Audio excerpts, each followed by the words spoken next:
Good day, watcher of this video. I am Laurent Macquart. And today, sorry for that, just felt like doing that. I am going to do a tag video, the reading tag video, reading habits tag video. I wasn't tagged by anyone, just felt like doing this because it's warm and I didn't really feel like preparing anything, so I've got 11 questions. The original creator will be tagged in the description box if you want to see that. First question is, do you have a certain place at home for reading? No, I don't. I read in bed, I read on the couch, I read on the balcony, I read at the table. I have also even read a few times on the kitchen countertop because that was the place that there was sun in my back, so I can read anywhere in my house. The second question is bookmark or random piece of paper? Both. Mostly bookmarks. I've got bookmarks lying around everywhere, and some of the ones that I've used, well, they're not really actual bookmarks, but a few years ago at the shops here you could get super dieren, super animal cards, and it was a stack of 180 different animals, and I thought they were great to put in my book, so now I've only have about 20, I think, because there was no point in keeping the 180 that I had. Well, I probably didn't have them all. But these are very helpful, and sometimes I use a picture that I have, or I'll use a coaster, or even for fast things when I just need to move, I'll use my phone or whatever. And then I have to go back to find whatever was the bookmark that I had. Third question. Can you just stop reading, or do you have to stop after a chapter or a certain amount of pages? I can stop in the middle of a sentence. I do not care at all. I think that's rather weird. I used to stop at sentences when it was just me reading in the evenings, but now because I read so much throughout the day, I can pick it up also at any time. I'll just look in the page where I am. I prefer to stop when the chapter ends, and I prefer to start when there is a witregel, a paragraph switch or something.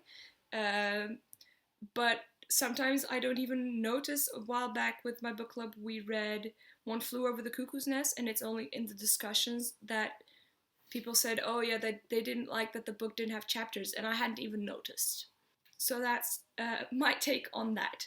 I do realize it might be a little bit weird, and it might be a little bit me not diving in completely, that I can just switch in and out like that, but I don't mind, it's fine. Fourth question, do you eat or drink while reading? Yes. Often have something to drink, and I also read at breakfast, or, well, when there's nobody around, I can also read during lunch or at dinner time, so yes, food is completely fine. I don't necessarily prepare a snack, because otherwise there would be a lot of snacking. But yeah, breakfast is completely fine. I'll even, when I'm on the couch to have my breakfast, I have a bowl of milk and cereal. And this is where breasts are very handy, because I just put it here, and then I hold the bowl and the book at the same time, and then I can use the spoon to eat like that. I'm happy I can do that in one go. Sometimes with big books, it's rather problematic, but it's completely fine. Fifth question, multitasking. Music or TV while reading? TV, no. Music, yes. In the evenings when the TV is on. So in the evenings, I often read while my boyfriend is watching some kind of whatever on television. And I noticed that when I'm not listening to anything, and especially not listening with also noise-cancelling headphones, then I keep getting distracted. So a while back I got noise-cancelling headphones, and now I just listen to classical music. Obviously there shouldn't be any text in it, because, well, that's not just me. The part of your brain that registers words either read or through hearing is the same, so you can't listen to text and read at the same time. You can only digest one. So classical music or film music, great. Next, one book at a time or several at once? Several at once for me. I always have an audiobook on the go. I always have a physical book on the go. ebook, not necessarily, and usually, well, sometimes I've also got, although it's been a while, a book that I'm reading with my boyfriend on the go. We should do that again. Reading to one another is awesome. I think he might not. Don't care. But yeah, usually I've got 2 books on the go. Sometimes more, but I noticed that when I've got a lot of books, the ones that I don't read are the ones I'm not interested in. So that's one of the reasons I prefer not to have too many at once. Next question, 7. Reading at home or everywhere? Everywhere. I used to commute from Rotterdam to Delft and from Delft to Rotterdam by bike, so that was a half an hour by bike and through the polders, so there wasn't a lot of traffic, and I would listen to audiobooks then. I also like to read at cafes, or obviously you're not going to go outside without a book. I mean, that's obvious. So whenever I have to wait for someone or wait for the bus or whatever, although it's been a while since I've used public transport, then I've got something to read. Oh, yeah, that's another particular habit. There was a time that I also, when I was walking, I would read. So when you have to walk for a longer period of time, that's completely fine as well. I don't know if I don't know, there's kind of antennas going on then, and you're just hyper aware of anything that's going on, but at the same time really trying to focus on what you're reading because you want to not miss. So it's a really weird state, and I don't recommend it. It's not a good idea. For 8th, reading out loud or silently in your head? Silently in my head. I don't know how you read out loud. Also, silently in my head is faster. I do sometimes read out loud to boyfriend when we read together, but usually just in my head. 9th, sorry, I've got them written down on the other side of my screen. That's why I'm looking over here. Breaking the spine or keeping it as new? Oh, sorry, that was the 10th question already. We're going to do them in order. 9, do you read ahead or even skip pages? I used to read ahead, especially when I was a teenager. I would always read in the evening and at night. And when I didn't finish a book in an evening, which was usually what I did, I would skip to the last page and I would start with just reading the last word. And then I'd read the last sentence. And then just read the last page, which was terrible, but that was something that I used to do. Or I'd just flip through and just pick up on random things and always obviously get spoilers and then being disappointed with myself for doing that.